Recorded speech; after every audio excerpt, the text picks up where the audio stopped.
Great. Thank you, Sandy. Welcome, everyone. So great to have so many folks here today. Um, just a reminder that this session is being recorded and an archive will be created on the HUD Exchange. It does take a couple weeks for us to get all the materials up there, but once they're there, you'll receive the audio visual recording, a PDF of the presentation slides, and a written transcript. If you do need the slides for today's session, though, you can access those in the chat so that you can have those going forward as you wait for the recording of this session today. So as Sandy mentioned, my name is Jennifer Alpha. I'm a senior consultant with TDA Consulting, and I'm joined today by a few folks from headquarters. And so I'll turn it over to Duncan to say hello. Great, thank you, Jennifer. This is Duncan Yetman. I'm the Deputy Director of the Entitlement Communities Division in the Office of Block Grant Assistance in Community Planning Development at HUD headquarters. And I'll let Kevin introduce himself. Good day, everyone. To those of you who may not know me, my name is Kevin Hollingsworth-Delane. I am the CPD Term Specialist for NSP. Thank you. Great, thanks guys. All right, so we're gonna go ahead and get started. We have a lot to cover today. We're going to be talking about the role of reports in NSP Closeout. So reports are a wonderful tool in DRGR. You can use them to really help manage your programs, but we know that most NSP grantees are kind of at the end of their program life and they're just looking towards closeout.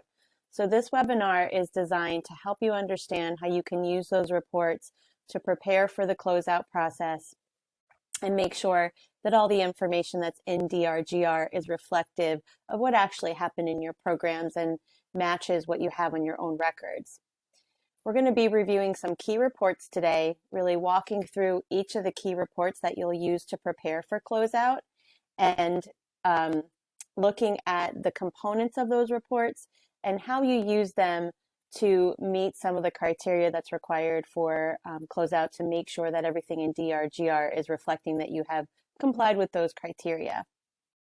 So we're just going to take those reports one by one, talk about what is in them, what you're looking for when you review them, and then give you some hints about how you can go about correcting issues that you may find. Now, we don't have time today to go into all of the step-by-steps that you'll need to do in DRGR to make corrections if you were to find any errors in these reports, but you'll at least be able to start reviewing the reports to identify those errors. And then there are other resources out there that can help you fix things that you find that need corrections, things where maybe you had omitted reporting and you need to catch up on some reporting. So we'll talk about those resources as we go throughout the webinar today. And we'll kind of do a recap of those resources at the end. We're going to be taking questions throughout this session. I'm going to stop after each report and pull some questions out of the Q&A. So definitely make sure you're using the Q&A to do any sort of question asking that you have.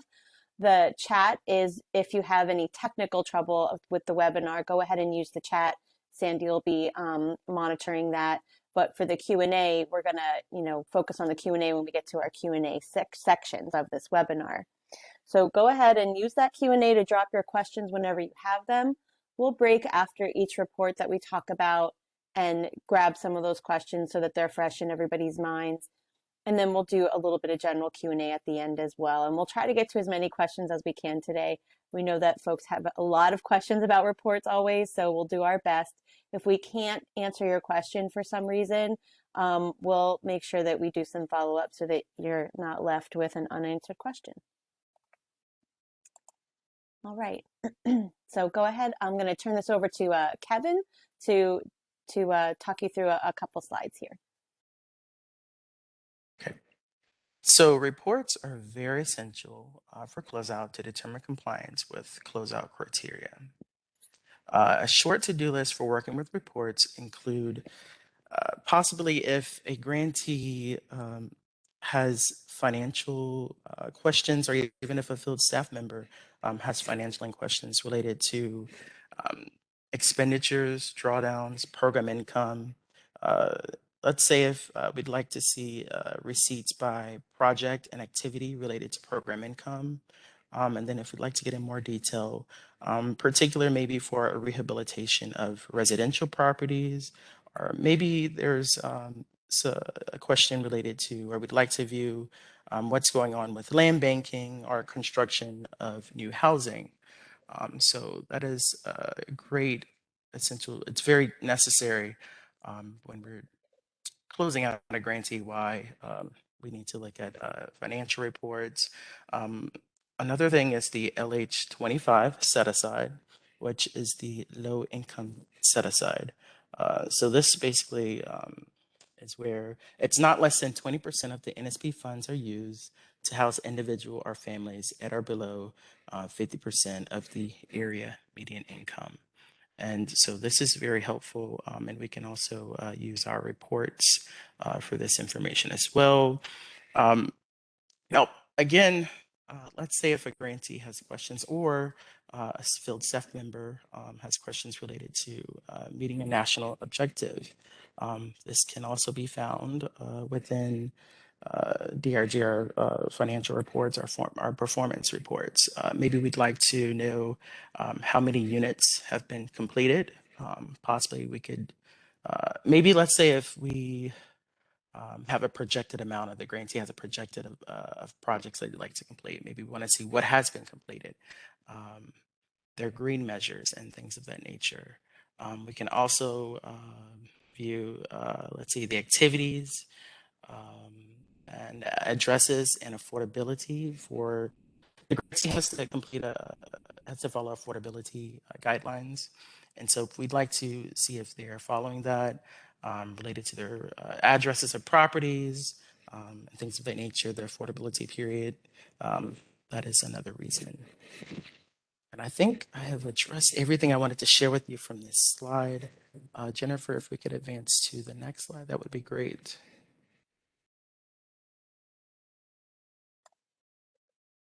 You should see the next slide up. Yes, perfect. So grantees and HUD access the same Drgr reports to extract and analyze data.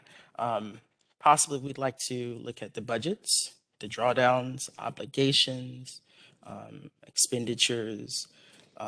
Again, maybe we'd like to look at their accomplishments for their housing units, or just a few of their performance measures. The grantee can use this as well to track as well. We could also use it to determine corrections needed to reconcile data. And that could be, again, in reference to land banking or rehabilitation of residential properties, to troubleshoot obstacles to close out. Let's say if a grantee is over their demolition cap of 10%, or again, maybe the grantee has not met their national objective, or there are incomplete QPRs. So that is again why Drgr reports or analytical reports are very essential for closeout. If we have any questions, please feel free to ask. Thank you. All right. Thank you. Let's see. Okay, so we're going to give you just a really tiny tutorial on how to access reports. So some of you may have been around with NSP for a long time and you're very familiar with reports. Reports kind of change the look and feel, though, over the last couple years. They have new numbers. So we're going to give you this tutorial for folks who are new to NSP, new to Drgr, but also for those of you who have been around for a while. If you haven't been in the system for a little bit, things are going to look and feel a little bit different than they used to.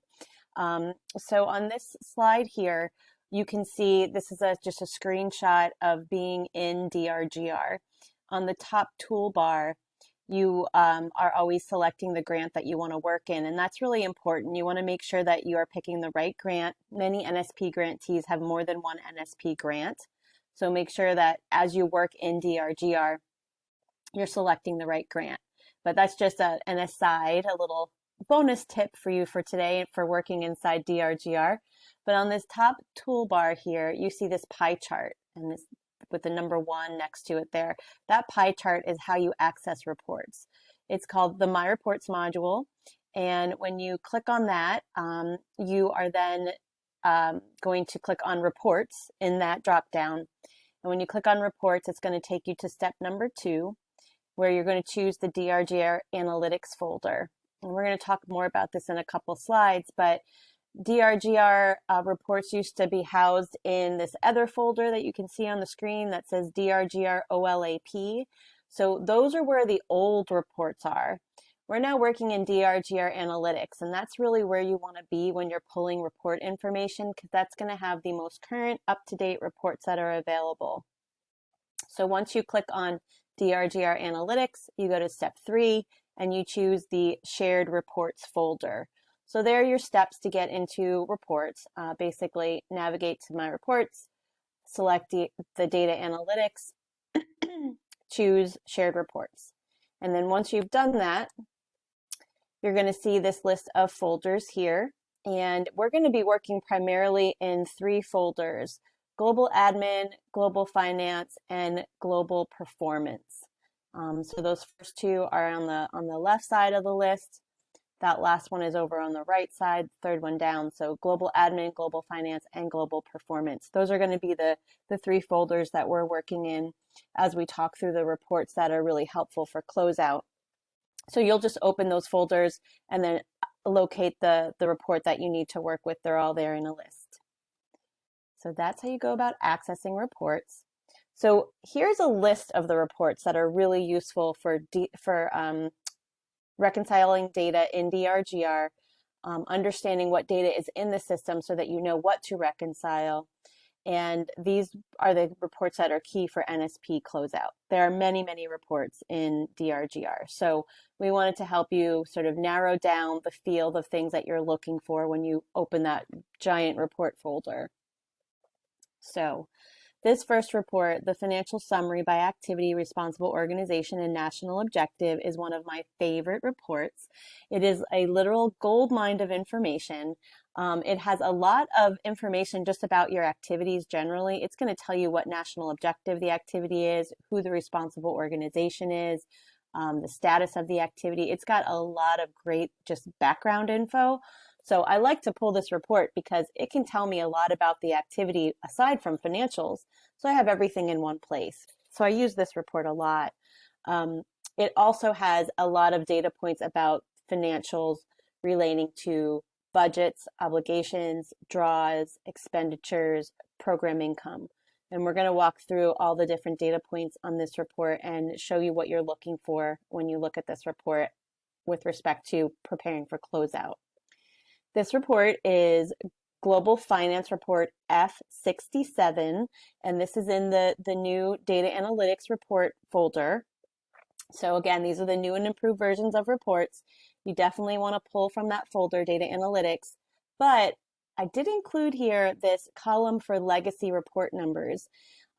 So these report numbers are what's used in the Drgr OLAP folder. And again, I don't want you to go over there to pull any reports, but I wanted to include this list of report numbers because for those of you who have been around for a while, or if you're looking at old guidance, that old guidance is going to reference these old report numbers. And so I didn't want you to have to go and kind of do the legwork to figure out, okay, it's F67 now. What did it used to be called? Or, you know, you're going across some old guidance and it says pull perf report 01. Well, what is that today?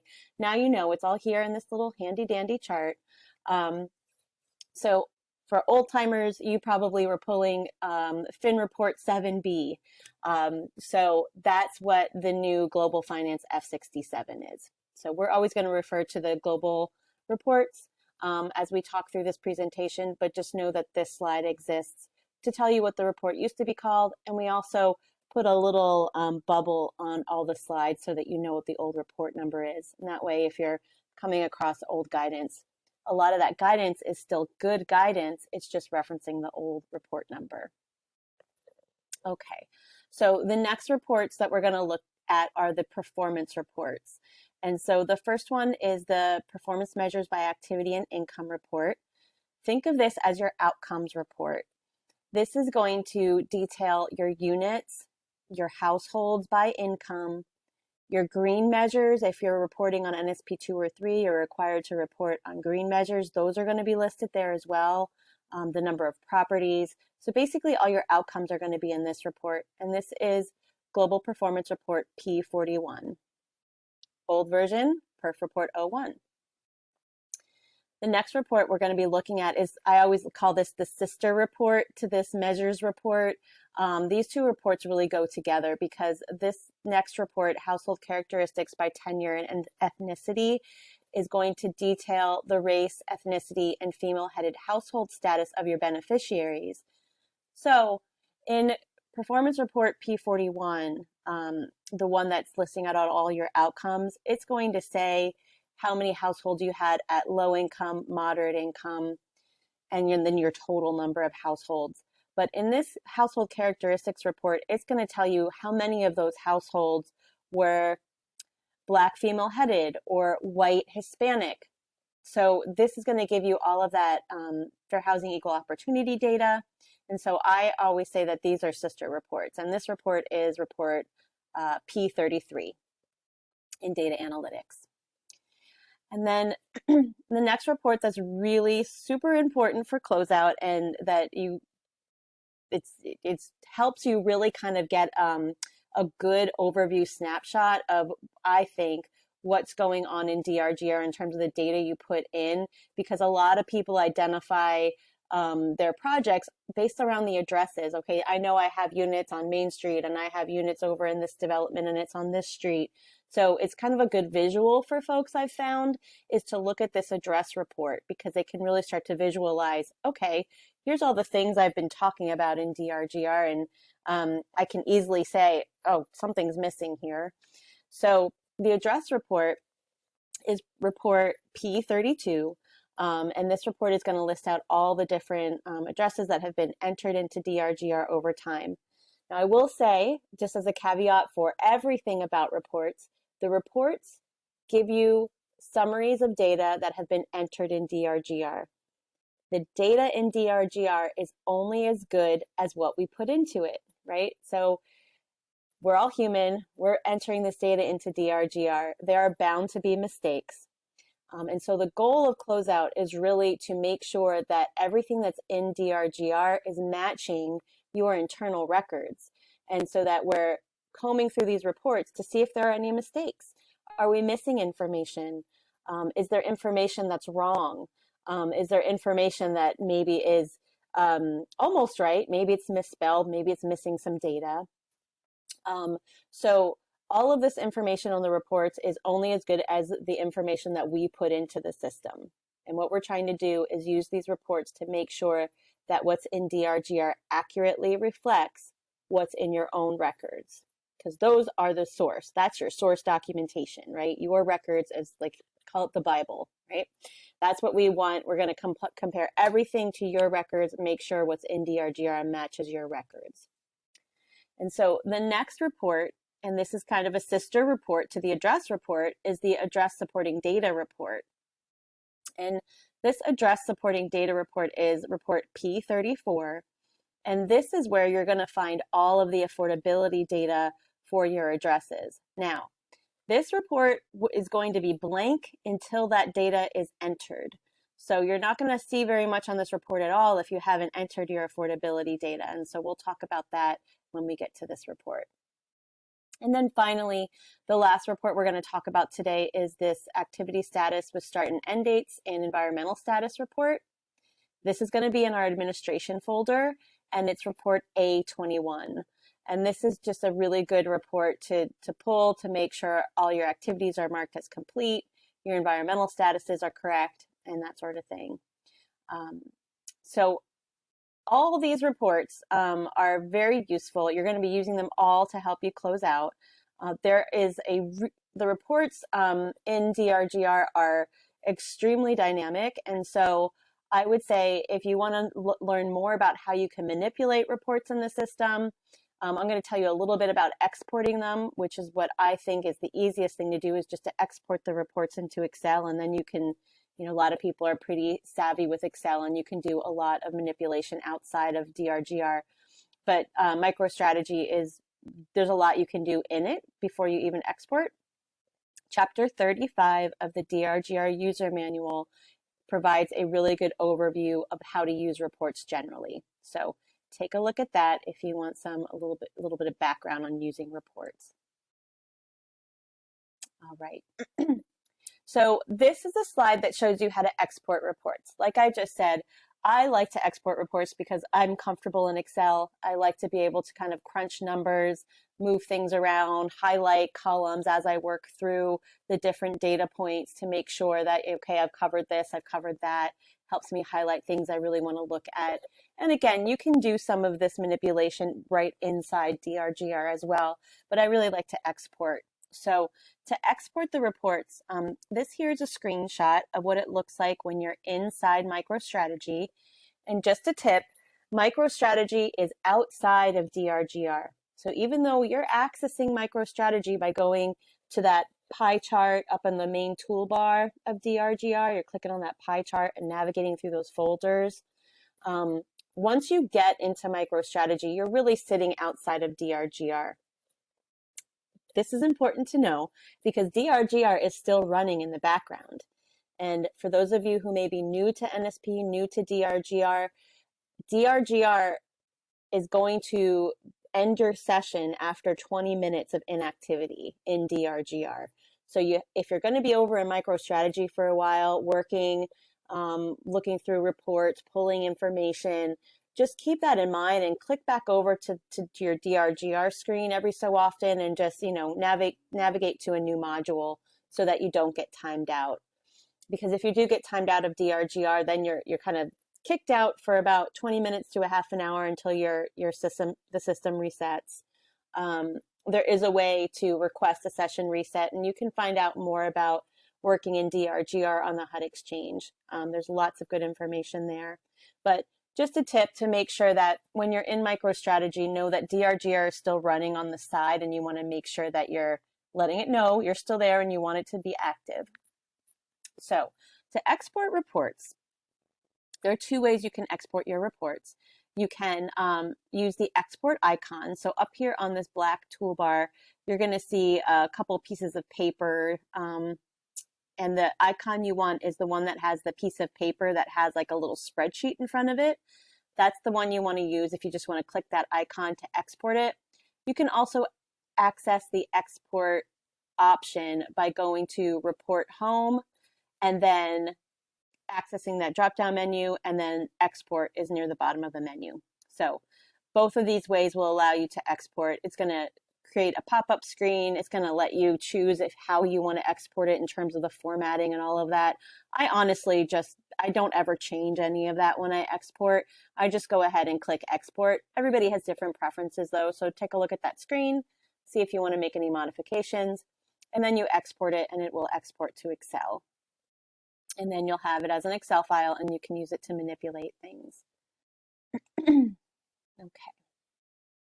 So let's take a look at this checklist again. So this checklist really is a way for us to show you that there's a finite list of things that you need to do to close your grant. So one of the things that I hear a lot from grantees once we get through the process of reconciling all their Drgr information is that they thought this was going to be much harder than it ended up being. They'll say, I really thought I was looking at climbing a mountain and it turns out it was just a little hill. And so what we've tried to do here is list out the things that you're doing when you reconcile your data for closeout, because it really is not terribly long of a list. Now, I'll be honest, some of these things, if you have data in Drgr that's very messy, some of these things can take a long time, but sometimes you can breeze through this list very quickly. And so having this list though helps you compartmentalize the things that you have to work on. So maybe this week you're just going to work on number 1 on this checklist, and you're going to pull the report F67, and you're going to start looking through the things that you have to look at in F67 so that you can check off box number 1. So it kind of helps you compartmentalize what you need to do and makes it more digestible, I think, because you know these are the things that you have to tackle in order to say to your HUD rep, I think I'm ready for closeout. So we're going to walk through this checklist, each of these steps, and pull the corresponding report and show you screenshots of those reports and show you what to look for so that you can say, I've checked the box on this particular checklist item. Okay, so this is just trying to make this feel like it's something you can tackle, because it is. You can absolutely do this. And again, you know, we know that a lot of grantees out there are wearing many hats these days. And so you may not be able to work on NSP every day that you're in the office or at your desk, but if you can even tackle one of these checklist items a week, a month, at least you're making some progress towards closeout. And we all know we want to get to closeout, right? It's going to be a big weight off of all of our shoulders. So let's get started with this checklist. So the first thing we're going to talk about is, have draws, expenditures, and program income been properly reported to reflect actual totals? Now, actual totals. This is important because we want you to know that what you've spent on your NSP program is what you've spent on your NSP program, and you're not necessarily required to spend your entire line of credit balance, your entire grant amount. In the past, there's sort of been this idea that you couldn't close your grant until you spent every last penny of your grant funds. That is not true. You can close your grant if you have some of your grant funds remaining. If you don't have a use for them, and if you've talked to your HUD rep and between the two of you, you've decided, okay, I have $15,000 left in my line of credit. I don't have another use for it. I'd like to return that to Treasury. Let's do that so I can close my grant. That is a perfectly acceptable decision that you can make with your HUD rep. And so just keep that in mind as we're going through this. We're going to be talking about line of credit balances and things like that. But ultimately, when we are looking at this data, we want to know, is the data correct based on the funds you've actually used? So your grant funds that you've pulled, you've drawn from Treasury, the actual amount that you've drawn, and then your program income that you've receipted and actually spent. So that's why we're talking about actual totals here. All right, so we're going to tackle this first one on draws, expenditures, program income. So to do that, we're going to pull the finance report. So report F67. And remember, this is that report that I told you is one of my very favorites because it gives you so much good information, including just some basic background information on the activity, like the national objective, the responsible organization. So great report. On this report, we've listed here the key data fields that you're going to be able to see. So this report is going to give you your total budget, so your program funds plus your program income that you've budgeted for your whole grant and then by activity. It's also going to do that for your obligations. This report also tells you the grant funds that have been dispersed. So these are the amount of funds that have been drawn by you through creating vouchers over the course of your program. So grant funds dispersed. This may not be your total grant award. If you still have grant money remaining in your award, it's not going to match your grant amount. This is just going to tell you grant funds dispersed. It's also going to give you a total for the program income you've received, as long as you've entered it in Drgr. Remember, the system only knows what we tell it. And so if you've entered all of your program income, you're going to see your total program income here. If you've got program income sitting on the side that needs to be entered, that's obviously not going to be reflected here. But you should always be receiving your program income as you earn it. So the next thing you're going to see on this report is program income dispersed. So even though your program income sits in the local account, you still need to be creating program income vouchers in Drgr as you spend it. And one thing that I've seen over time with grantees, as programs have sort of kind of been pushed to the side to deal with other things, some grantees have continued to run their programs, maybe at not as active a level, but still run their programs. They're using program income to do so. and they're not creating those vouchers in DRGR. They're just spending it, they're tracking it on their own books, but they go to DRGR and they're like, wait, we've used a lot more program income than this, and it turns out it's because they weren't creating those PI vouchers in the system. So that's why it's really important for us to review all of this data around financials to make sure what's in DRGR is matching what's on your books, particularly after all this time that has passed, since the programs have been very active. And then we're going to have your total dispersed, total expended. Expended is this term of art that we're going to talk about here in a minute, because what's been dispersed is coming directly from the vouchers that you've created in DRGR. What's been expended is what you've manually entered into your QPR. And we'll talk more about expenditures in a moment. Percent dispersed, this is a newer field since the reports have been brought over into DRGR Analytics. We didn't used to have this percent dispersed field, but it's a nice little feature. And then also the activity budget available. So those are the types of data that are on this report. So let's talk through what we're looking for when we look at this report. So we're looking at whether all of our action plan resources have been budgeted. So again, this relates to what you've spent in line of credit and what you've spent in program income and what you plan to spend out of those resources. If you're a grantee that has a lot of grant funds left, but you know you're going to return some to Treasury, you're not going to budget that full grant amount because it's not going to be funds that you're actually using for your program. So you're going to make sure that all of your resources that you are planning to use for NSP have been budgeted. You're going to check to see if your budgets and obligations are correct.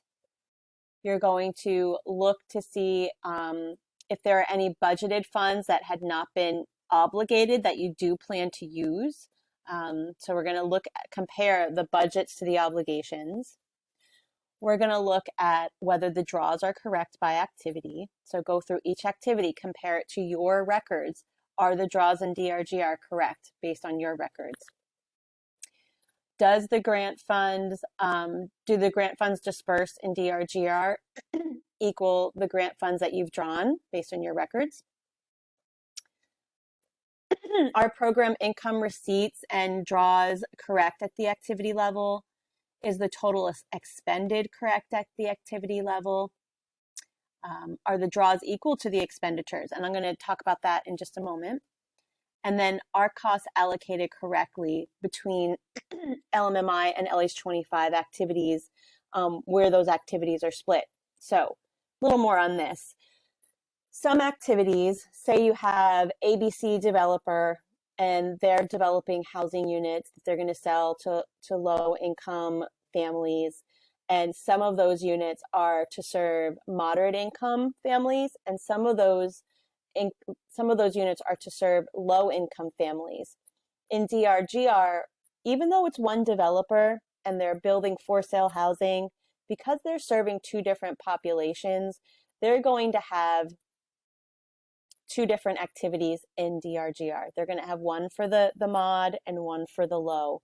And that's to allow you to demonstrate to HUD progress towards meeting that LH25 compliance.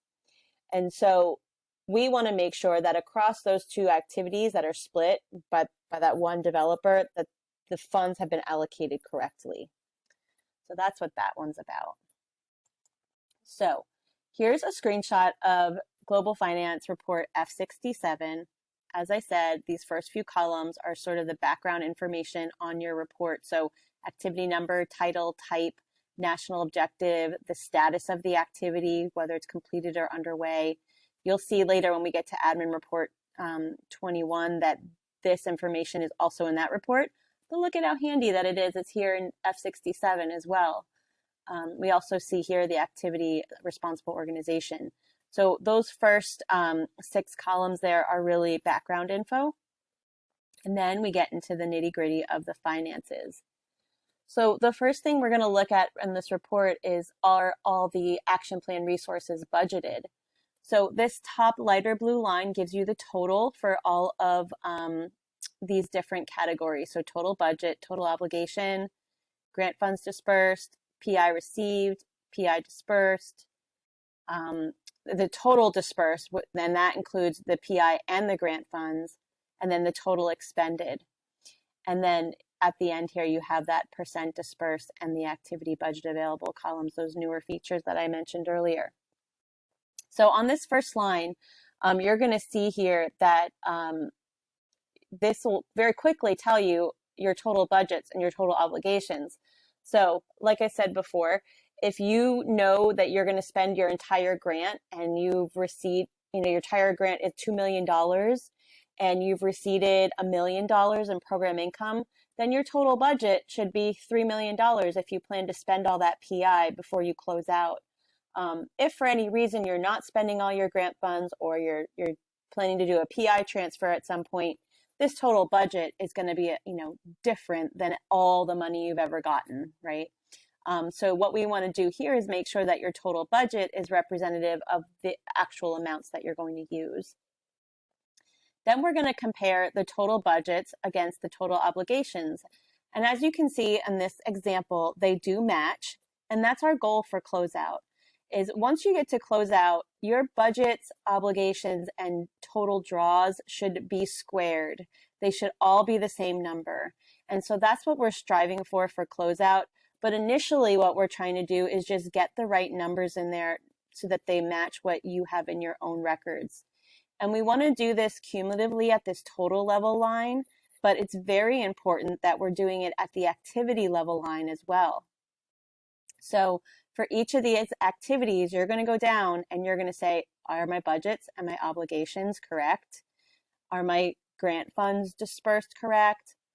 Have I received the correct amounts of program income? Have I dispersed this dispersed number for PI? Does it match my records, or am I missing some vouchers maybe? So you're going to do that for every one of these activity lines. And for those of you who have 5 or 6 activities, it's pretty simple, but I know some of you out there have dozens of activities, and so this may take a little longer. But ultimately, you want your records you want Drgr to be the same as your records when it comes to looking at all of these financial characteristics here for each individual activity. And then ultimately, if every activity is correct, this total line up here is going to roll up to be correct as well. All right, so we looked at, are the budgets and obligations correct? And we talked about how we want to make sure those for closeout, ultimately, we want those squared up for each activity. So budget, obligation, draws all match. We also want to see if there are any budgeted funds that you have not obligated, but you plan to spend. So that will tell us if you still have some work to do in Drgr in terms of creating obligations and vouchers. As I said just a moment ago, you want to make sure that all your draws by activity are correct, and that your grant funds dispersed in Drgr are matching the amounts that you have in your internal records. And then your program income, make sure that's correctly received and drawn. So basically, it's a reconciliation process. You're looking at this report, comparing it to your records. Do they match? If they don't match, on the next slide, we're going to talk about the things you can do to try to figure out how you can correct those things if you do find some errors. But the first step is to be a detective. So I always tell folks, you're here to be a good detective when we're looking at these reports. You're pulling them, you're looking over them, you're comparing them to your records, you're trying to figure out if there's any discrepancies in Drgr, and you're going to make note of those, and then we're going to fix them, okay? So let me talk for a minute here about this total expended column, because I keep promising to do that. So as I said, disbursements, that number is really coming right from the financial module in Drgr when you created your vouchers. So whether it was a grant fund voucher or a program income voucher, Drgr takes that information, rolls it up, and puts it into these reports. So those disbursement amounts are coming directly from vouchers that you created. In contrast, the expenditure amount is coming from Qpr entries. So every quarter, you should be entering what you have in terms of expenditures for that month. Now, way back when there were deadlines in NSP for expenditures, this was very important for people to keep this expenditure information up to date so that they could demonstrate that they've met expenditure deadlines. But as time went on, people sort of forgot that they were supposed to report on expenditures in the Qpr manually. And so we find that the expenditure column is often very much out of whack than, with the draws. And so you can see here, here's an example in this administration line. This total dispersed, again, this is coming from vouchers, is about $93,000. But the total expended is actually $162,000. So something went wrong along the way for this grantee. They were entering things in the Qpr, and somehow they entered a whole lot more expenditures than they actually had draws for in the system. And, and in some cases, it'll be the opposite. So if you look about 4 lines down, there's total dispersed is $597,000 around there, but the total expended is only $589,000. So they're under on their expenditures. And over the course of the program, this can certainly happen where, maybe you're expending more in a month than you've actually drawn, or, you haven't caught up with your expenditures yet in DRGR. So these numbers can kind of be a little bit off over time, but ultimately when we close the grant, these numbers should match. Your dispersed amounts and your expended amounts should match when you get to closeout. So that's one of the comparisons that we're making here. All right, and again, just that final point on making sure that if you have, say, ABC developer and they have an activity for LMMI and one for LH25, that you've correctly allocated costs between those two activities. But that's what you're doing for every activity, really, is you're just making sure that everything in DRGR matches your records. So that's what we're looking for on this report. Again, we're just playing good detectives. We're going through, looking at the data, making sure it represents what actually happened in your program. So on this screen, we're looking to see if we are able to fix any errors that we found just by kind of going through here and letting you know where to fix the things that may come up as common errors. So the thing that's tricky about the errors that you might find in the F67 report is that you kind of have to dance around in DRGR to make corrections. And so we put this chart together to kind of help guide you. Again, like I said at the beginning of the presentation, we are not always going to be able to tell you exactly how to fix things in DRGR, but we can get you started down the right path, and then there are resources that can help you. And I just wanted to make sure, Sandy, can you hear me okay? Yes, I can. Okay, great. All right. So let's go through this list. And so all these things we just talked about as important to review on the F67 report, we have a column here on where to make corrections. So the first question, are all action plan resources budgeted? If that's not true, if they are not all budgeted after looking at your report and you know that you have some additional funds that you're going to end up spending and you need to increase budgets or decrease budgets maybe because you budgeted too much on an activity and it turns out you're not going to spend that much, all budget corrections and program income estimates are done in your action plan. And that's part of the Manage My Grants module. Again, we don't have time to go through all the steps for how to do that, but now at least you know where you have to look in the system and you can go to the user manual. There are step-by-step instructions, and then Duncan's going to talk later about some of the other resources that are available to grantees to help them through this process. So are budgets and obligations correct? As I mentioned, budgets, PI estimates, all of that is done in the action plan in the Manage My Grants module. However, obligations are modified in the Manage My Financials module. So you actually have to go to a different module to change obligations. So third question, are there budgeted funds that are not obligated? Again, you're going to be working in the Manage My Financials module to make any changes to obligations.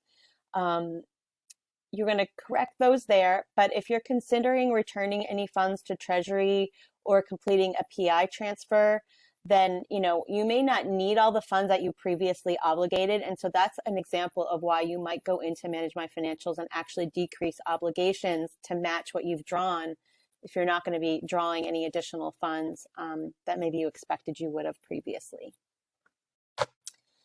So the next one is our draws correct by activity. So if you go in and you find that, ooh, you know what, I have been spending my PI, but I haven't been creating vouchers for that. Or you go in and you see that maybe, oh, we do have this split activity where the developer is doing LMMI units and LH25 units, but we recorded some of the vouchers under the wrong activity. So now we have to move vouchers from one activity to another. All of that work is going to be done in Manage My Financials. So you'll actually have to go in and either revise or create new vouchers in those cases. So Manage My Financials is where you do all voucher work.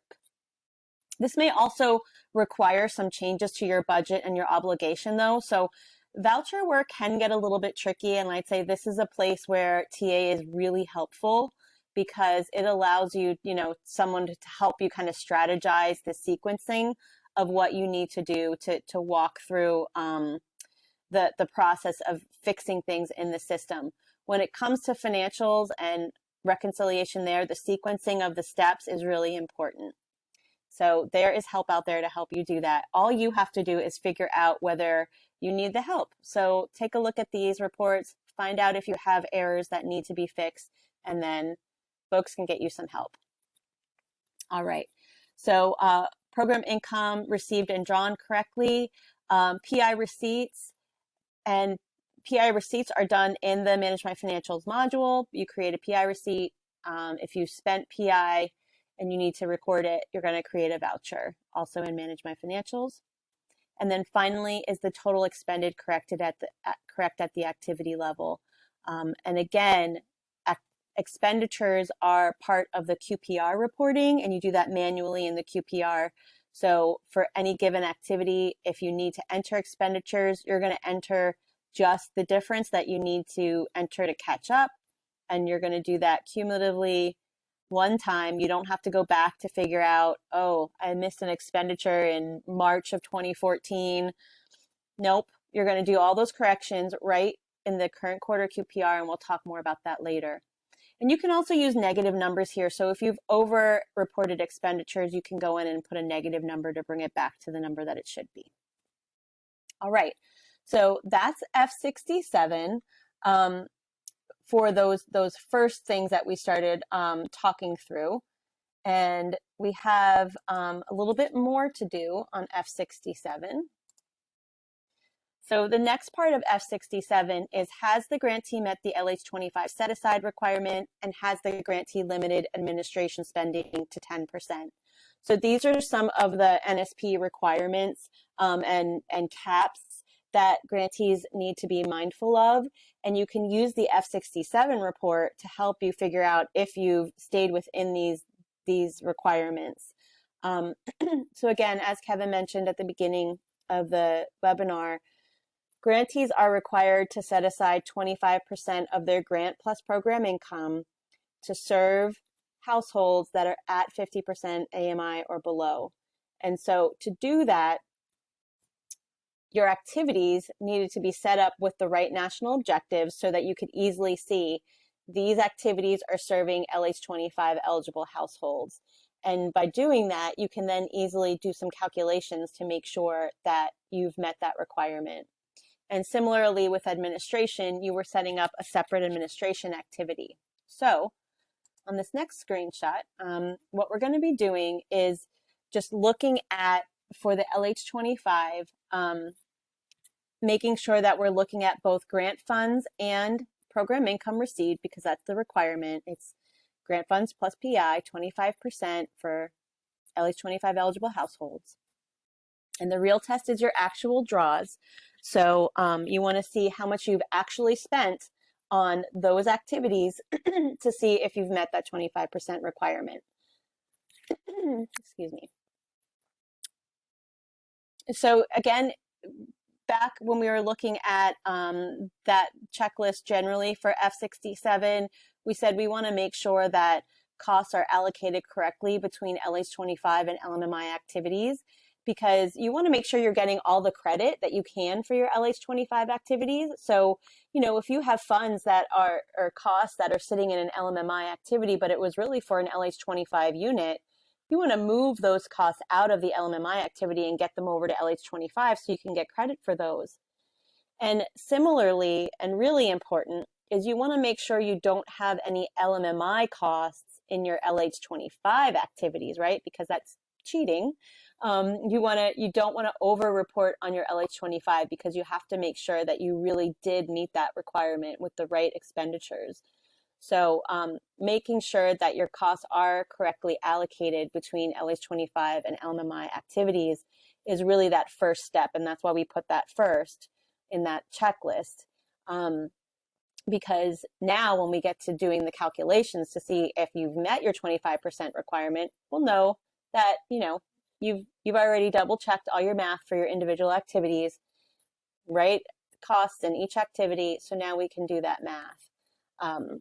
And so this calculation for the LH25 compliance is going to be part of your closeout agreement. And so you'll see this little burst here, this green burst, closeout package tieback. You're going to see that a couple times in this presentation, where some of the work that you're doing to prepare for closeout is going to be reflected in your closeout package. And this particular calculation does become part of your closeout agreement because it is such an important criteria for NSP. All right, and so then we're going to be looking at the admin and planning cap for 10%. Note that some corrections on some of these items here, the LH25 compliance and the admin cap, if you have errors, if you're not meeting the LH25 requirement, if you've gone over on your admin, these are conversations that likely will require consultation with your HUD representative. So just keep that in mind. If you do find errors here, reach out and just try to get some conversation going with your HUD rep so that they can help you walk through any challenges that you might have with this. But for most folks, I say most of the folks I work with do not have trouble in this area, but some do. And so you have to make sure that you check it so you can start addressing any concerns. And so this screenshot is actually a screenshot of a report that I exported. So when you export the reports, it's going to look like an Excel spreadsheet, and that's what we have here. And I'm just going to walk you through some calculations. So this is a small NSP3 program. There's only 4 activities. Some of you will have a much larger program with many LH25 activities. I chose one that's very simple so that you can see it more easily and I can just kind of describe the basic process. But know that you may need to do a little bit more analysis if you have a larger program. So all of these calculations we're going to base off of our grant funds dispersed plus our program income received. And so the total that I have here in green is that amount. And you can get that amount by just adding your grant funds dispersed and then your program income received. And then that's going to be your total. Now, if you're planning to transfer any of your PI out of NSP, that transferred amount is not going to be part of this calculation. It's only the amounts that are staying in NSP that count for this. So the first thing we're going to do is look at administration. It's a 10% cap on that. So if you do the math, you take that total in green, you multiply it by 10%, and you know that you could not have spent more than about $108,000 on admin. So then what you do is you go up to your admin activity and you look across, those are the cells in blue, and you see that for this grantee, they only spent $93,000 on admin, so they're below their 10% cap. So all good, don't have to worry about violating that requirement. Again, if you found that you went over, that's a conversation you want to have with your HUD rep. So the next thing we're going to look at is the LH25 requirement. This is going to be our yellow highlight in our activity list. Again, most people are going to have more than one LH25 activity. So in that case, you're going to have to do the math to find out how much funds you've spent across all your LH25 activities. In this case, we take the total, times it by 25%, and we find that this grantee needed to spend at least about $270,000 to meet the LH25 requirement. They actually spent $313,000, so they've exceeded that requirement. So this grantee is ready to check those boxes that they've complied with those requirements. Now, if you're a grantee that found out that, oh, you did not meet your LH25 requirement and you thought you had, there's a couple things that you want to think about. You want to go back through those activities and make sure that you've gotten proper reporting so that all of your LH25 eligible expenses are actually in activities with the national objective LH25. If you have properly done that and you're sure and you're still short, that's when you need to talk to your HUD rep if you don't have enough funds left to do another project, to make sure that you can meet the requirement. So this is where it becomes a very case-specific analysis and discussion. But this is how you go about doing the math to find out if you can check those boxes or if you have some concerns that you're going to have to discuss with your HUD rep. Okay. All right. So before we move on to the next to-do list item, I'm going to go pop over into the Q&A and see what we have over here for questions. So someone asked, which DRGR user manual are you referring to? There have been many manuals published over the years. Yes, we can absolutely give you a link to that manual. And the DRGR manual, though, is located on the HUD Exchange, and it is... Yeah, I'm sorry. I was starting to answer that one, Jennifer, and it's kind of tricky to find because DRGR isn't really a program. It's a information system, but listed on the HUD Exchange, it's listed as a program. So when you go to the HUD Exchange main page, you want to scroll, that first listing in the masthead of the website, you want to go over to programs, click on programs. You're going to see all of Community Planning and Development's programs, but you're also going to see our systems there. DRGR is the first system that's listed there. Click on that and you'll have access to the manual. Yeah, and you can, I honestly, I use Google. I do. I just Google DRGR Absolutely. user manual, and it always comes right up. I popped it into the chat, and I also answered this person's question directly about it. Right. But the manual is updated.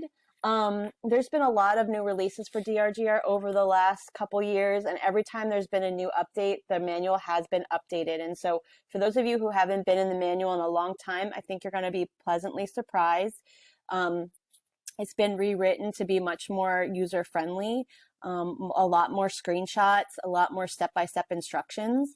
There's always nuances about DRGR that we can't capture to the tiniest level of detail, but I think that it is a really good resource, and so definitely try to dig that up.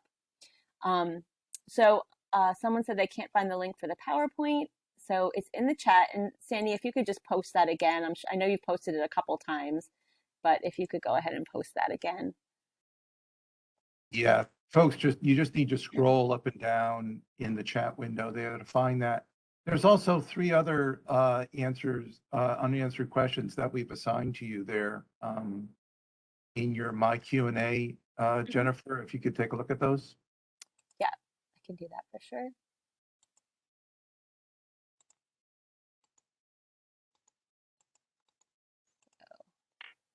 So I'm in the unanswered questions. Is that where you want me to look? Yeah. So I have 3 unanswered questions here. So this question asks, how do I fix when the admin is greater than 10% in the NSP Data Cleanup financial report? Well, thank you for mentioning that report. So the NSP Data Cleanup report is a report that it actually lives on that legacy side of MicroStrategy. It lives over in OLAP. It is a really cool report. What it does is it takes all these checklist items and basically lays it out for you and shows you exactly where the problems are. If it's yellow, there's a point of caution. If it's red, it's definitely out of whack and you need to address it. But because that report still lives over on the legacy side, we haven't included it here. I know some folks are still using it, but we didn't want to include it as part of this formal presentation until it's formally migrated over to data analytics. So just know that it does exist. It's over there. You can poke around with it, but we're not covering it here just because it's not formally part of data analytics yet. But it is useful. It's very useful in their troubleshooting. Some of the reports on the legacy side are not always updated in real time. And so again, that's why we're not talking about it here. And so I'm not sure if the reason that it's not accurately representing what's going on with your admin is because the report is off or because you're actually over on your 10% admin. I would pull F67 from the data analytics side of MicroStrategy and double check, just do the math yourself like we did on that last slide with the Excel, and make sure that you're getting the same result as you found in the data cleanup report. If you are, double check your records and make sure that what you have on your internal books shows what's in DRGR. Because it could be that something was inappropriately, incorrectly vouchered in DRGR, and maybe on your books you're showing that you didn't exceed your 10%, but in DRGR it looks like you did, and in that case it would be a voucher revision. Now, if your books show that you're over to your 10%, that's a conversation for your HUD rep. So got a few answers there for you, and you'll just sort of have to walk through that process to find out if what you're seeing in DRGR is consistent with what you have in your own records. All right, let's see, this question. Why do DRGR data reports state there is an error if no data is required? For example, for LH25 projects, if we are not required to report on moderate and middle income households, why does DRGR report 0 data entered as an error? I think this person, again, is talking about that data cleanup report. And again, like I said, that data cleanup report, it may not be as up to date as it needs to be. So yeah, because the reports themselves, like the F67, the P41 that we're going to talk about in a little bit, those reports won't show you error. They're just going to show you data. They're just going to tell you this is what's in the system. But the NSP cleanup report, it does have those yellow and red highlighting to give you caution and to let you know that there is a problem. So the error that this person is talking about. So definitely look at those, look at that. I think it's useful, but you want to take it with a grain of salt until it's fully integrated into data analytics, I think.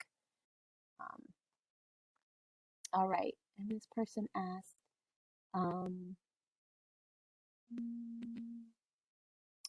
if you have had projects sell and funds recaptured because they were sold prior to the affordability period before closeout, do you need to update the number of projects completed? Should it match the final number of active projects? This is an excellent question. So basically, your reporting in DRGR should always reflect all outcomes that have met a national objective. So if ultimately, you created the unit, you sold it to an income eligible buyer, you met the national objective at that point in time. And so you should have it reported in DRGR as a unit that met a national objective.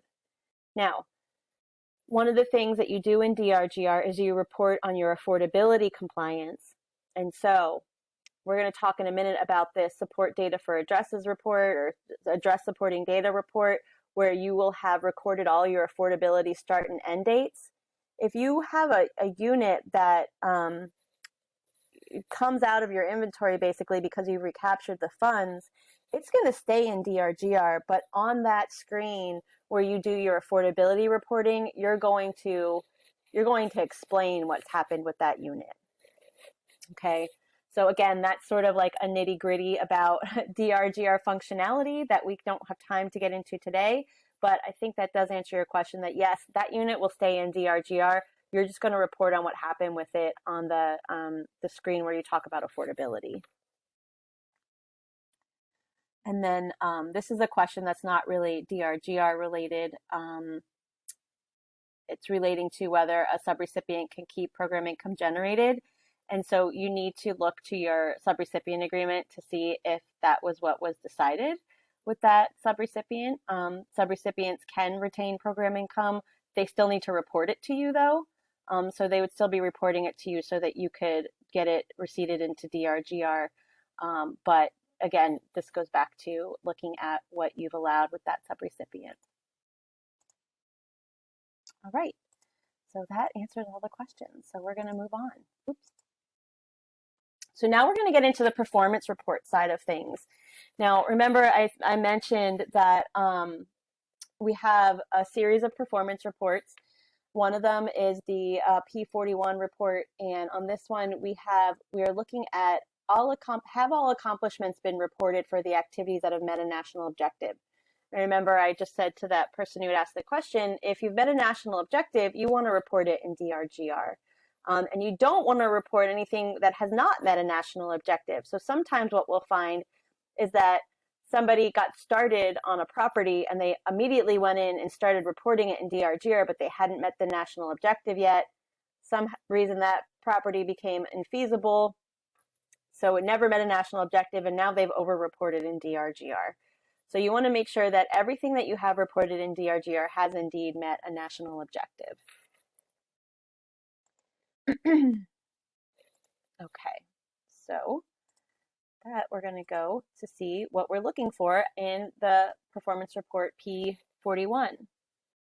So in this report, we're going to see measures that are listed across the rows, and these measures are for households, housing units, green measures if you're NSP 2 or 3. Those are going to be all your different outcomes basically. And your households are going to be then categorized by income level. So in the columns, you're going to see columns for low, mod, and total. And this is a little tricky point about DRGR reporting, because in DRGR, we have columns for low, columns for mod, and columns for total. Those of you who understand the NSP program know that there's another income category called middle. Middle income units are actually just lumped into the total. So we don't have a separate category for middle on our report or in our QPR. So just know that if you are serving people in that 80 to 120% AMI band, those amounts are going to be resting in your total. They're not going to have their own column. And this does get a little bit confusing, but just keep that in mind and, you know, kind of take a note. You'll have low and mod and then your total. And if you have any middles, they're going to be there. So if, say you have an activity and 2 units are mod and 3 units are middle, in your reporting and in the reports in DRGR and in your QPR, you're going to be reporting 2 for mod, and then your total is going to be 5, right? You have 5 total units, 2 mod, 3 middle, 2 mod units, 5 total units. So I know it's a little bit confusing. All right. So now we're going to go on to see what this report looks like. So here it is. As I said, you know, your reports are always going to have some background information on the activity up here, but then you can see down the rows, we have number of housing units, number of properties, single family units, owner households. This is an NSP 3 grant. So now we're going to start to get into the addition, you know, the green measures here. NSP 1 did not require green measure reporting. So if you're an NSP 1 grantee, you don't have to worry about it for that grant. But for 2 and 3, you do have to report on green measures. And so now when we go across the rows, we see, the columns, we see low, mod, and total. And they actually have here columns for projected, the actuals, and then your progress towards meeting the from projected to actual. Ultimately, for closeout, we really are just caring about the actual column. HUD wants to know what are your actual accomplishments. So sometimes what I do is I just export this and then I hide all of this extraneous stuff that doesn't matter or that I'm not going to use. It matters, but I'm not using it for purposes of preparing for closeout. I hide the columns. You can also manipulate things in Drgr, but I really like the exports. So I'll hide the columns, and then it's going to be really easy for me to see housing units and my actual lows, actual mods, actual totals. And so what are we looking for? We're going to be reviewing at the activity level and in the aggregate. So for each activity, we're going to look to see, okay, this is the activity. How many housing units did we have? We had 17 actual housing units. How many properties? 17 properties. How many were single family? 17. Owner, 17. Now, we're going to look across this for the activities, right? But if, say it said we had 17 housing units, but only 15 single family units, well, we know something's amiss there, right? We didn't properly report the number of single family units. Or maybe it says we have 17 housing units, but only 7 properties. Someone forgot to add the properties in over time. So that's what we're looking for here. This happens to line up nice and neat, but that may not always be the case. You might have some discrepancies, and that's what we're looking for. We're playing detective. So we also want to make sure that are all beneficiaries and performance measures entered where a national objective is met. That's what I was saying earlier. You want to make sure that you're always only reporting where your national objective is met. Have the beneficiaries been recorded at the correct income levels? Again, this is important. So back here, this happened to be an activity where everybody was middle income. And so on this one, we don't have any lows reported and we don't have any mods reported because they weren't in that income category. They were all actually middle income beneficiaries. But you want to make sure that you have the right distribution for the incomes that were actually benefited. And so you want to go back to your source documentation again. Some folks, what they'll do is they may already have sort of a report that they've been tracking the information over time, but some folks don't have that. Some folks have a lot of homework to do to figure out if these cumulative numbers are correct. So it may require you going back through some files to put together an actual list of, okay, for this activity, we had this many units, this many were low. This activity, this many units, this many were low, this many were middle. So that you can do this reconciliation. Hopefully you have some of this already tracked. You have a reporting system that you can pull from, but if not, you may need to go back through your records and create your own sort of spreadsheets for that. So this is where things can get a little time consuming if your record keeping wasn't as good as we might hope. And then, are there LMMI households in LH25 activities? And again, this relates back to what I said earlier, where we don't want to cheat, right? We're getting credit for the LH25 activities so we can meet that LH25 compliance component of NSP. If you have costs from an LMMI household or an LMMI unit living in your LH25 activities, that's not good because that's overrepresenting what it looks like you spent on LH25, right? So sometimes using this report is another way to identify where things may have gotten a little mixed up. I like starting with the financial reports. Some other folks like starting at different places on this list. Some people like to start here because they know if they have the right people in the right columns for low and mod, and they've made sure that only low-income folks are in this activity, that's a better place for them to start in their own minds. Everybody has a different starting place, but this is another part where you can see. So say this was an LH25 activity, and it happened to show that there were some, 2 low households and 1 mod household. Well, there should never be a mod household in an LH25 activity. That should never happen.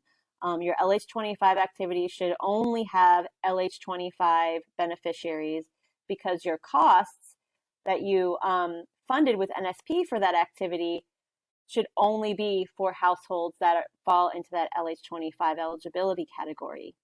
So you don't ever want to have any mods in your LH25 activities. So that's something to look for on these reports. If you do have a mod in an LH25 activity, it may just be a reporting error.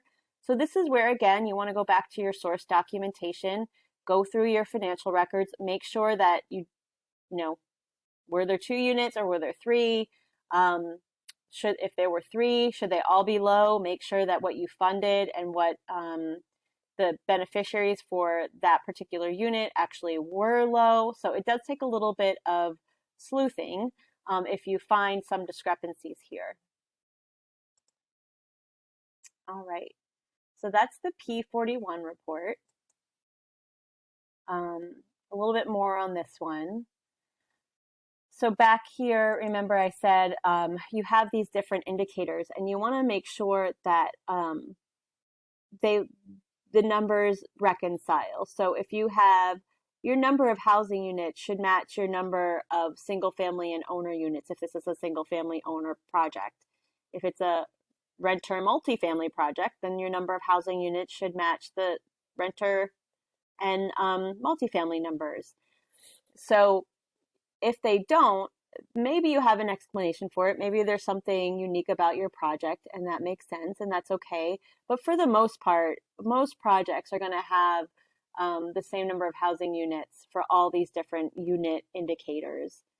Similarly with properties, you do sometimes have, particularly in rental multifamily, you might only have 4 properties because they're multifamily buildings, so you have a lot more units than 4 units. That's an example of how properties might be a different number than these unit numbers. But often, particularly for home ownership projects, all these numbers are going to end up being the same. And so that's what you're looking for. You're looking to see if these numbers across these different measure categories are correct. All right. And then green measures. So for NSP 2 and 3, as I said, green measures are going to appear on this P41 report if they were entered in your QPR. So some folks have never reported on a green measure, and so it's not going to be on the report. Some folks never even proposed the green measures in their action plan, and so they don't even have a place in the QPR to report on those measures. And so this is where it gets a little bit, a little bit more detailed in terms of the types of maneuvering you have to do in DRGR. But if you've never set up proposed green measures for NSP 2 or 3, your first step is to propose those measures in the action plan. That will then generate a report in your QPR that allows you to enter that data, because you'll now have fields for those green measures. And then you can enter those data points, what your outcomes are, and then you'll see that information in your P41 report. So if you have the fields in your QPR to do green measure reporting, you just haven't done it before, go ahead and do that reporting, and then it'll show up in P41. But if you don't even have the fields in your QPR, it's because you didn't set them up as proposed measures in your action plan. The action plan is your plan. So it's your proposed information, what you plan to do. Your QPR is what you actually did. So if you think about those 2 documents in that way, I think it kind of keeps things categorized in your brain, and you can kind of understand a little bit better how DRGR works in terms of sequencing and things like that. So, all right. And let's see. How are we going to make corrections? So if we come across some errors, so we've dug out our files, we pulled our reports internally, we compared them to P41. Now we see that we do actually have some corrections that we need to make. All corrections are going to be made in your QPR for the current quarter. So again, all of this information is data on actual accomplishments. So actuals get reported in your QPR. and you're going to be reporting those in your current quarter. So you're going to report anything you've missed in the past in your current quarter. You're going to make corrections to things that are wrong in your current quarter. We're never going to go back and try to say, like I said earlier, third quarter of 2014, I forgot to report 3 units. We're never going to do that because we're always looking at data cumulatively across activities in DRGR. So for each activity, we're looking at the cumulative data for that activity. At this point, for closeout, we don't need to know when those units actually met their national objective. We just need to know that they did. And so we want to record that cumulative information in DRGR and make sure it matches your records. But we're not going to go back and try to figure out when it happened in the past. So a note here is that we know that there are a lot of grantees out there that have not been doing their QPRs. And it is a requirement that you report quarterly, even if you've had no progress on your grant or there's nothing to say, you still have to submit your quarterly performance report. So there are some grantees out there that have not submitted a QPR for a very long time because they thought, well, there's nothing going on. What am I going to say? I don't have to submit a report. That's not actually true. You did need to submit your reports, but HUD provided a policy alert to walk you through what you need to do if you're one of those folks who have old QPRs sitting out there unsubmitted. It's very simple. You're basically going to put a couple sentences in your overall progress narrative for the QPR, and you're going to submit it. And you can copy that sentence and paste it in all of your open QPRs that need to be submitted, and then submit them. And then all of your cleanup is going to be done in your current quarter QPR. So there is this clarification of requirements for quarterly performance reports on the HUD Exchange, and that is, and we can drop that in the chat too. But that is a really great resource if you're somebody who has a lot of past QPRs that you've never submitted, because in order to close your grant, you do have to catch up and have all of your past QPRs submitted. So take a look at that if you're in that category. So you also want, as I said, you want to make sure that you're reporting cumulative numbers by activity.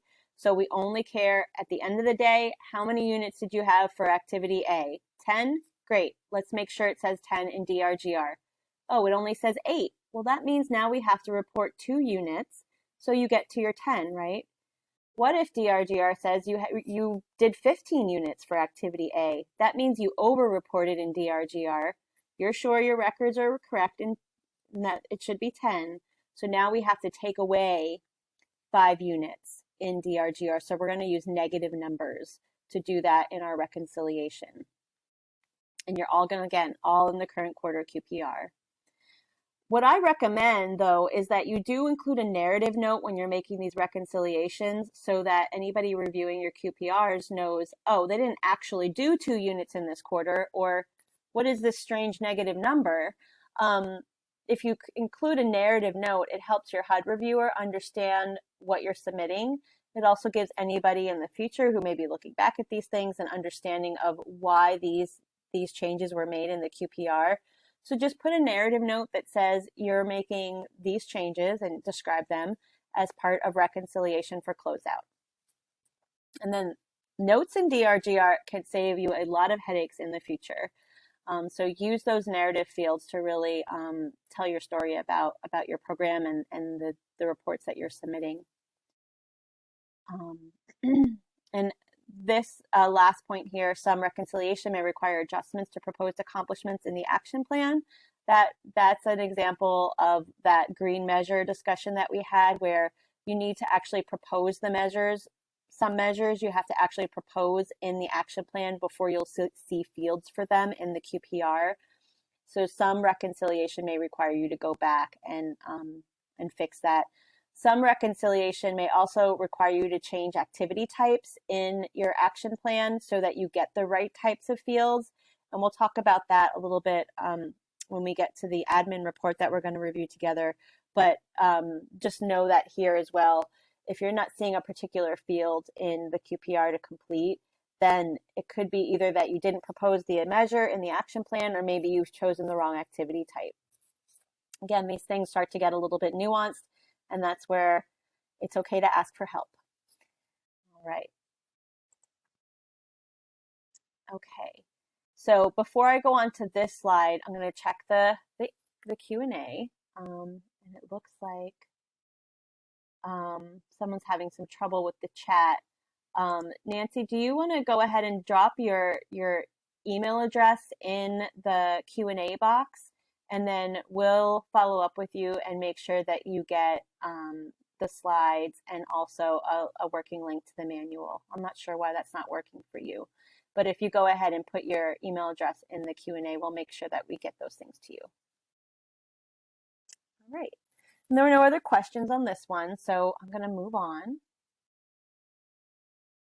All right, so we're moving on to the next report, but I wanted to talk a little bit about the nexus between the report we just reviewed, the P41 report, and also the P33 report, which we're going to talk about next.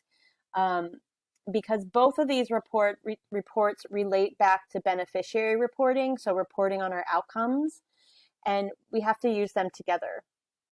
So for beneficiary reporting, we're looking at income levels. Those income levels are shown in the P41 report, but for beneficiaries, we're also looking at race, ethnicity, and whether the household is female-headed.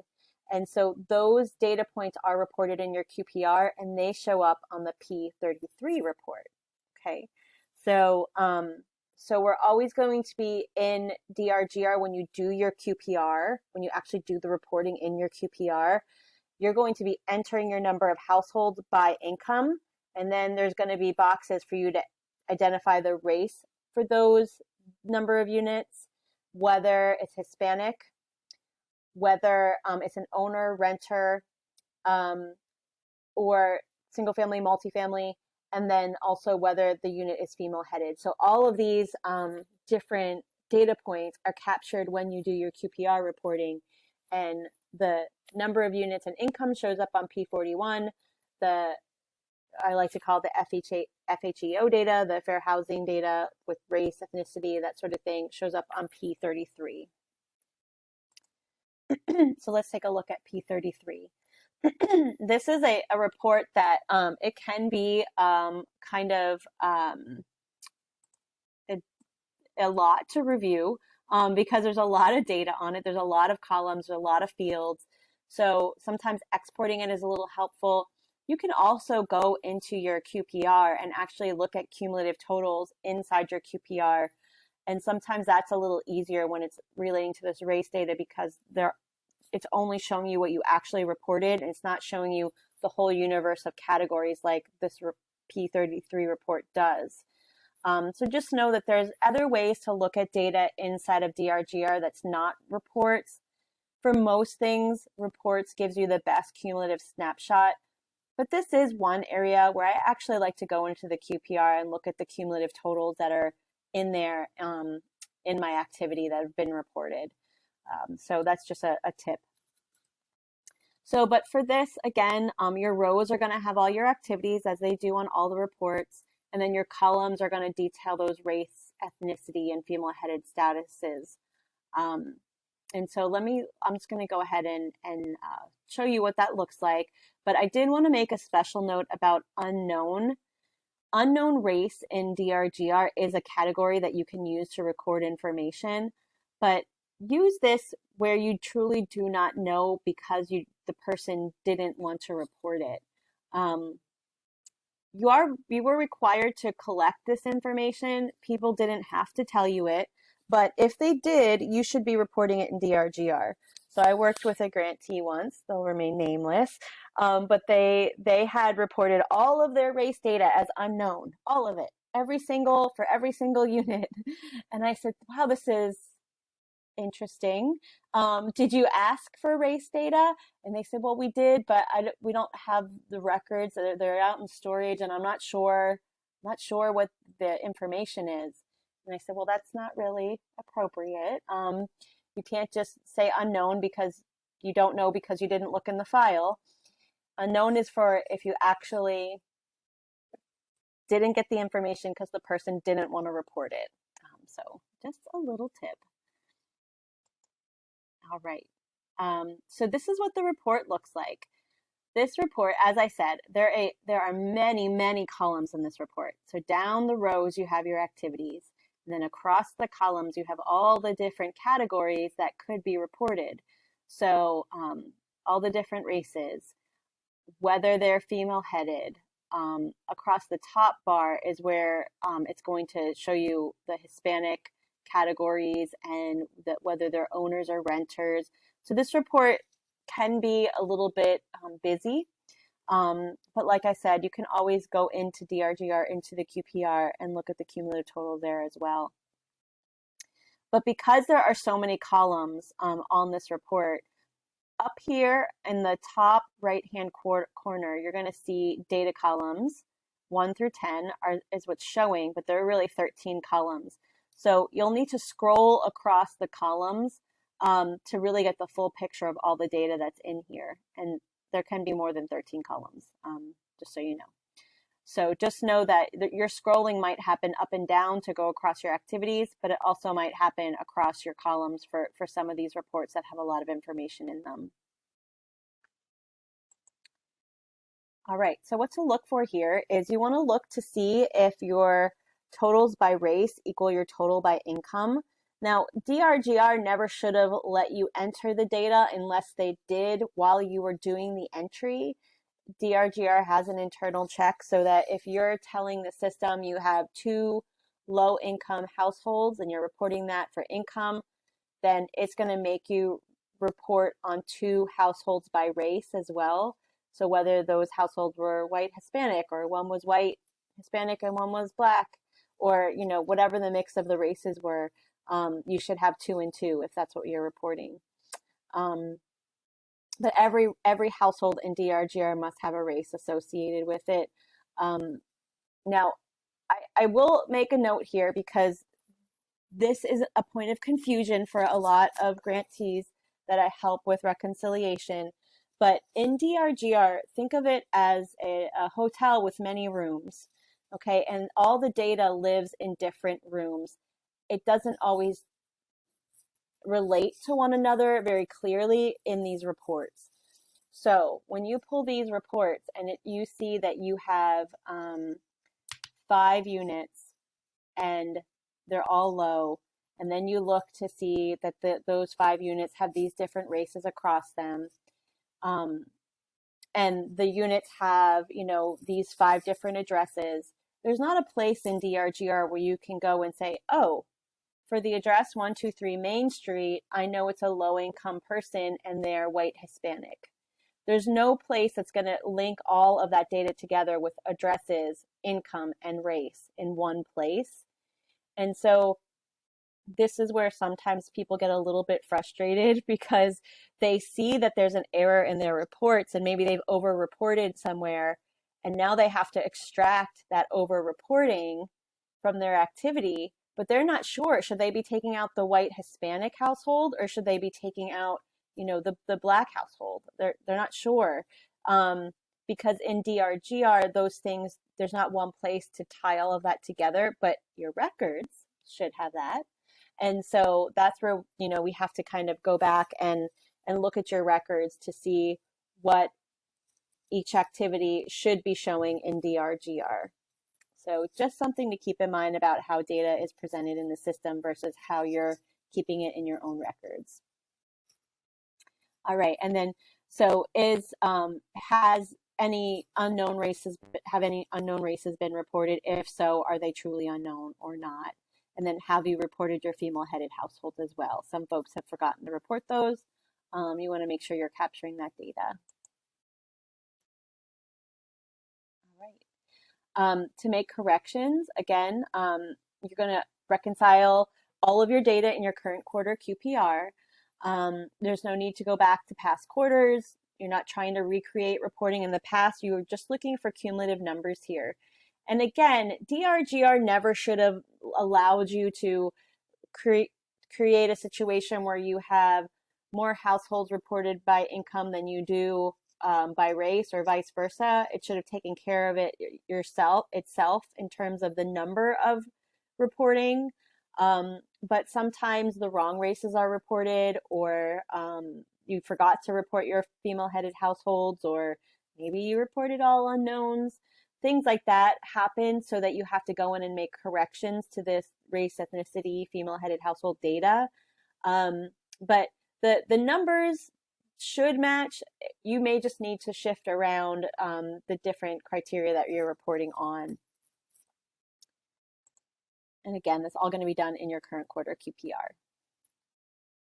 All right, and it looks like we don't have any new questions, so I'm surprised we're not getting that many questions. Definitely feel free to drop them in the Q&A if you have any, but also I'm glad that hopefully this is all making sense to folks.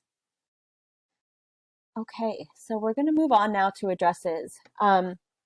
So addresses, this is something that is very tricky in terms of kind of making sure you have all of the data that's attached to the address in Drgr, because I would say the majority of grantees I have worked with only reported their addresses but didn't report their affordability data.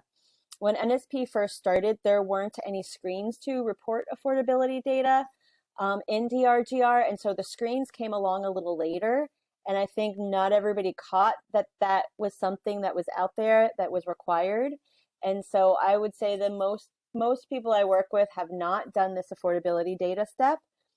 So definitely something to pay attention to if you're kind of multitasking. Now's your chance to learn something that probably is going to benefit you. So for addresses, we're going to look at report P42 for addresses. This one's pretty straightforward.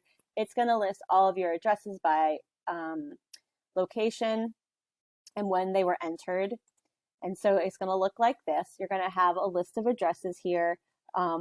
This information is blacked out, but you'll have the city, state, zip code, the activity number, and you're just going to go through all of these, and you're going to make sure that A, all of your addresses have been reported, B, they're living in the correct activities, and then C, that they're actually entered correctly. So I was working with someone yesterday, and it said, 16th Street, but it should have said 16th Avenue or something like that. So we just want to make sure that all the information is in here correctly, and it's in the right activity. Sometimes you're going to find duplicate reporting. You want to make sure you're removing any duplicates and not double counting. There is one exception for that. We'll talk about that in a moment.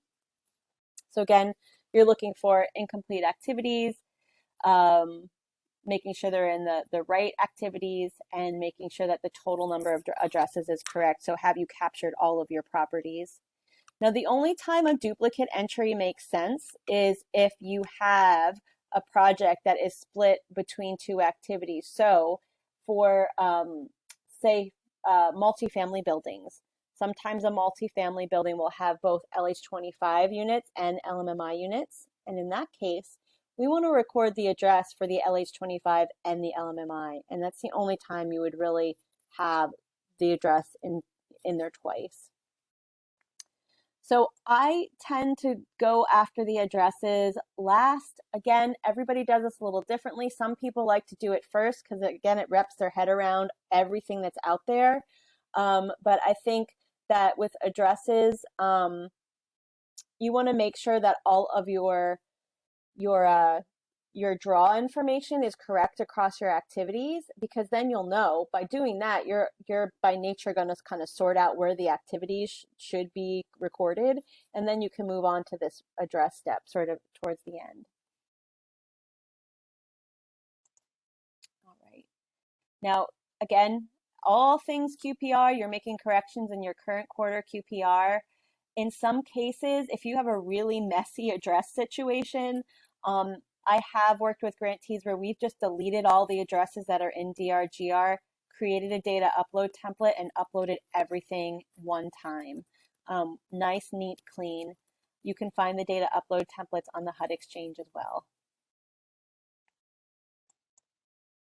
and data upload templates are a whole other webinar.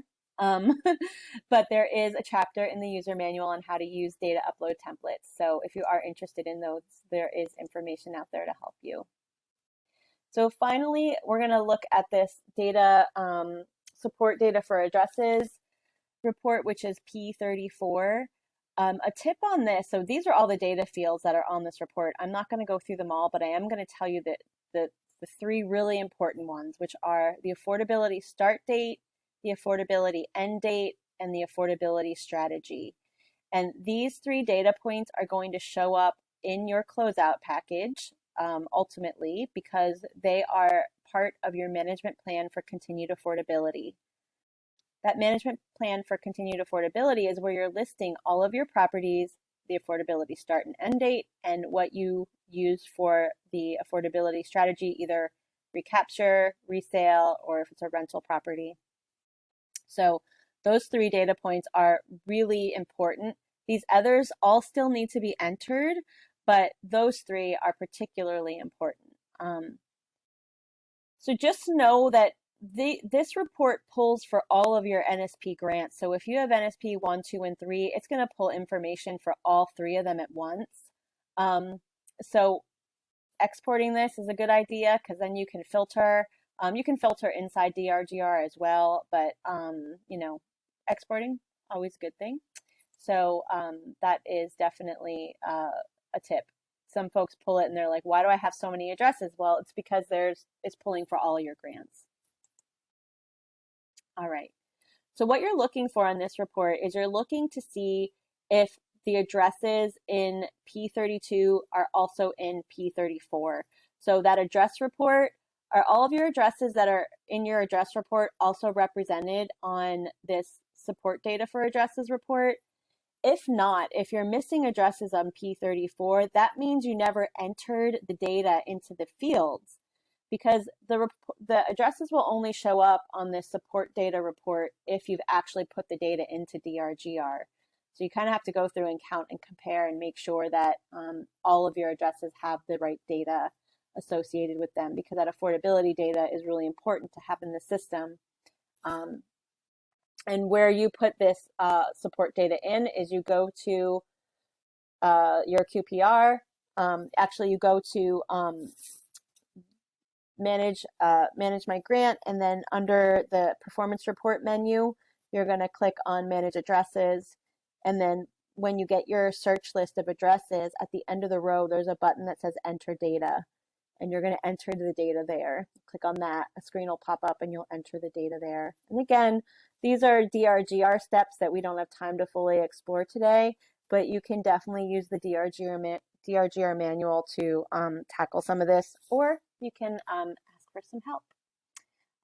Again, for this, what's critical here are the affordability start and end dates and the method.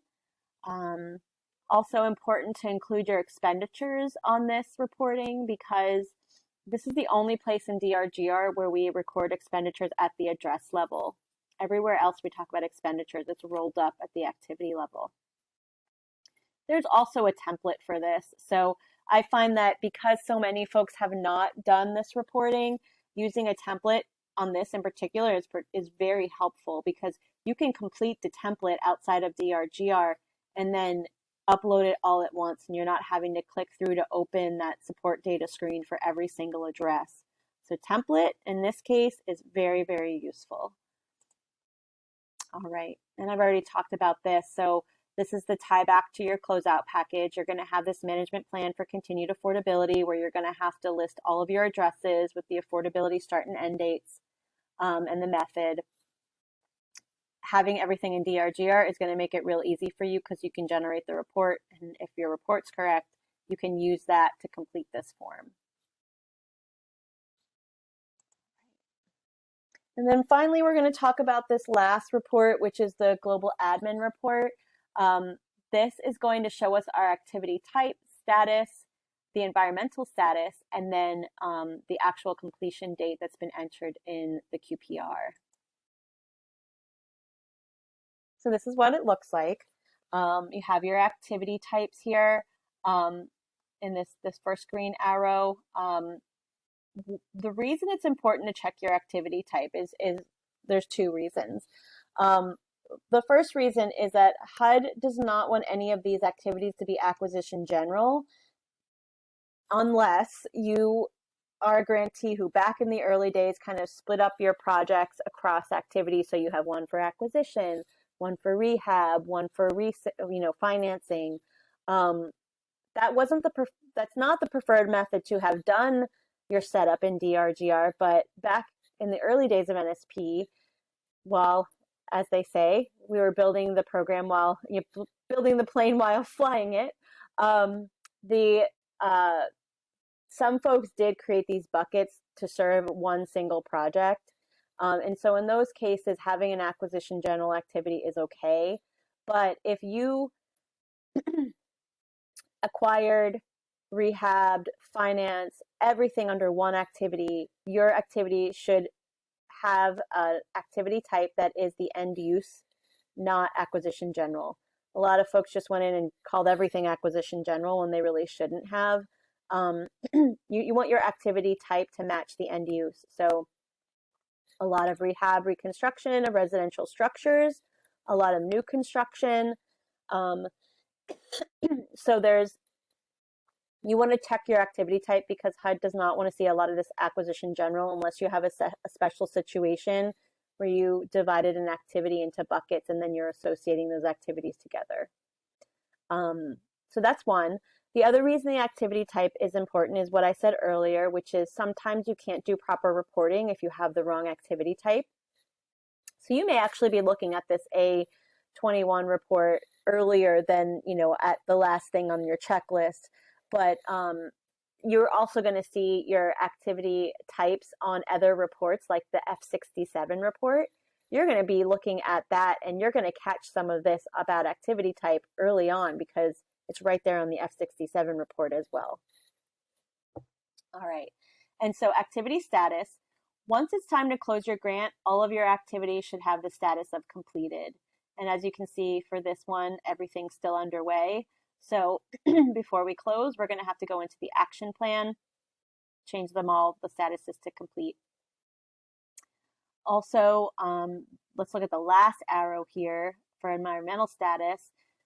Once you've started an activity, you should not have an environmental status of underway. It should be either exempt or completed.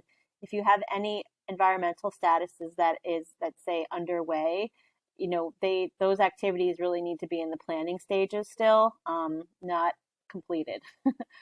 So you want to double check your environmental status. And then finally, the Qpr completion date. This completion date is entered in the Qpr. And a lot of folks forget this step, but once you've completed your activity, you want to go into your Qpr and in your activity reporting, include the completion date, and then that's going to show up here on this report, A21. And I just sort of went through all the things that we need to look for. But again, activity type, making sure it's a valid end use. If it's acquisition general, it either has to be changed to the end use or associated with an activity that does have an end use. The activity statuses, you have planned, underway, completed, or canceled. If you are canceling an activity, you can really only do that if you have a zero budget and have never had any draws. So it's rare to be able to cancel an activity, but if you do cancel one, you should provide an explanation. And again, for closeout, you're going to have everything marked as completed. A lot of people ask, well, I don't want to mark it as completed because what if I find something I need to change? That's okay. You can still mark things as completed because if you ultimately find something you need to change, you can always swap it back to underway, make the change if the system requires that the activity be in an underway status to do what you need to do. And then you can change it back to completed again. These back and forths of the activity status, it doesn't hurt anything other than you will have to get your action plan approved because any change in the action plan requires HUD approval, but you can just explain that in your narrative. All right, and I kind of went over all the things that you should look for: your environmental status, your completion date, And then here on this slide, it's telling you what to do if you find trouble with your activity type. You're going to make those changes in your action plan. Swap your activity types. That happens in the action plan. Activity status also in the action plan. Same with environmental status. And then your completion date is in the QPR. All right. With that, I'm leaving Duncan just Great. about 5 minutes. I'll talk fast. Thank you, Jennifer. Okay, and before I get into some of the resources that we have available to you all on the last slides, I just want to make a note. We don't have any questions right now in the chat or in the Q&A. But put those questions into the Q&A if you do have any questions, and we'll try and address those in the last 5 minutes here. So resources for MicroStrategy and DRGR. This first link here, this is basically some training webinars from 2016, 2012, and there's some MicroStrategy FAQs in there as well to help you along in MicroStrategy. The DRGR public reports link here. So when you click on this link, it's going to take you to a report page. You want to kind of go back a little bit and click on home in the pathway that's showing on that report page to identify the reports, the public reports that are specific to NSP. So be mindful of that. And next slide. So with regard to general resources for NSP, obviously the number one that we have is the NSP homepage, if you will, on the HUD Resource Exchange. I want to remind folks when you go to that page, scroll down the page for NSP resources and news and announcements. You might go to that page and without scrolling down, you're looking at it and you're saying, oh, well, what I'm looking for, I can't find here. Scroll down the page and you'll find more information on that page, especially with regard to NSP resources for closeout, especially, and news and announcements on NSP. The second bullet point here, NSP Closeout Guidance. That was originally published in April of 2014. That is our latest and greatest closeout guidance. So that is also a very valuable resource. And then finally, NSP Webinars. As Jennifer mentioned at the beginning, we'll have this webinar linked there to this page in a couple of weeks' time. Again, here's another situation where you need to scroll down the page and click on the button that says View Past Trainings. Once you do that, then in the left-hand column, filter all those available trainings by NSP, that our particular program. And you'll find right now there are 240 trainings in total at your disposal, ready for your viewing on NSP. So over the years, since the program's inception, there's been a lot of trainings available there. So finally, the last slide here.